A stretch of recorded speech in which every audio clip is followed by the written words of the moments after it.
Che!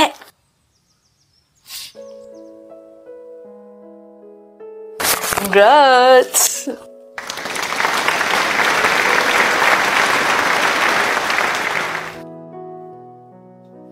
Picture tayo, picture. Pumunta talaga ate mo sa school nyo? Nagtataka nga ako, Nay. Hindi naman ganun si ate. Ang tari-tari kaya nun sa akin. Hindi na mamansin tapos wala siyang pakialam sa mga nangyayari sa buhay ko. Kaya nagulat ako, nagbigay siya ng ganito. Alam mo, dalawa lang yan. Kilala ko yung ate mo eh. Dalawa lang rason yan kung bakit siya nagkakaganyan. Una, may kailangan siya. Pangalawa, may kasalanan siya. Baka may nagawang kasalanan. Nay! O, nak! Tingnan niyo. Ano yan? Tricycle? Bigay ko yan sa inyo. Tricycle? Second hand lang yan, pero magagamit natin yan. Para pag nagbebenta kayo ng gulay, hindi na kayo nahihirapang maglakad. Malaking tulong nga yan, nak. Oh, che. Isang taong sahod ko to noong 2023. Pang-kolehiyo mo to, ha. Pangako mo sa akin na magtatapos ka. Mag-aaral ako ng college? Baka naman may pang-grocery pa ako dyan, naka. Oh, pampuhunan niyo yan, ha. Magsari-sari store kayo dito para marami kayong pagkakakitaan. Salamat, nak. Oh, kumain na tayo. Naniniwala ka ba, Nay, na ito yung sahod niya ng buong 2023? Kailangan na talaga nating malaman, Nay, kung bakit nagkakaganyan si ate. May boyfriend niyang Amerikano. Eh, bakit di mo tingnan yung cellphone niya? Oh, nak, saan ka pupunta? Nay, ba't ganyan ang suot mo? Gabing-gabi na. Wala ako, Nay. Wala akong pupuntahan. Pinifeel ko lang itong dress. Gusto ko lang ma-experience kung paano magsuot ng ganito.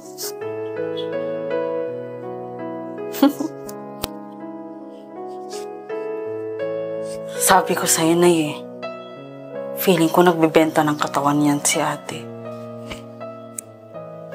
Nak, di mo naman kami kailangan ipasyal dito sa SM eh. Masyadong magarbo dito, hindi kami bagay dito. Ay, para naman makalabas-labas kayo sa bukid. Saan nyo nga gustong kumain? Ililibre ko kayo. Eh, ikaw na ang bahala, nak. Masarap dito sa Classic Savory. Tara! Nabantayan niyo ba, Nay? 5 gabi ko siyang binantayan, nak. Hindi naman siya umalis ng gabi. Palagay na lang natin na hindi talaga siya nagbibenta ng katawan niya at wala siyang kachat na afam. Eh, bakit nakakaganon siya sa atin? Hindi naman siya dati ganyan, ah. Para matigil na yung pagdududa natin sa kanya. Bukas, alamin natin. Tanungin na natin siya. Ilang araw na kasi kami nagtataka eh. Kung bakit ka nagkakaganyan sa amin. Hindi namin maiwasan na isipin na may afam ka. Gusto niya talagang malaman.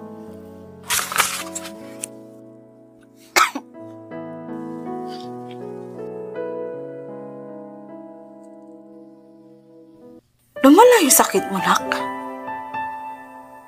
Smile lang kayo. Yan yung iniiwasan ko, kaya halos ayaw kong sabihin sa inyo.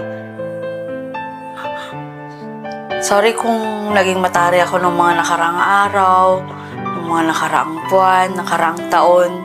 Hindi ko naman kasi alam na totoo pala yung life is short. Pero gusto ko lang gawin na sa loob ng 3 months imamalagi ko dito sa mundo. Naging ate ako, tsaka naging mabuti akong anak. Lagi lang kitang sinusungitan, tsaka iniiwang mag-isa, pero nagtatrabaho ako para sa'yo. Kaso wala na eh. Lumala yung cancer. Ganun talaga, hindi natin hawak ang buhay. Huwag niyo ako masyadong mamiss. Magkikita pa naman tayo soon. Nak, hindi. Maniwala ka sa magagawa ng may kapala. Ang anak ang maglilibing sa magulang, hindi ang magulang ang maglilibing sa anak.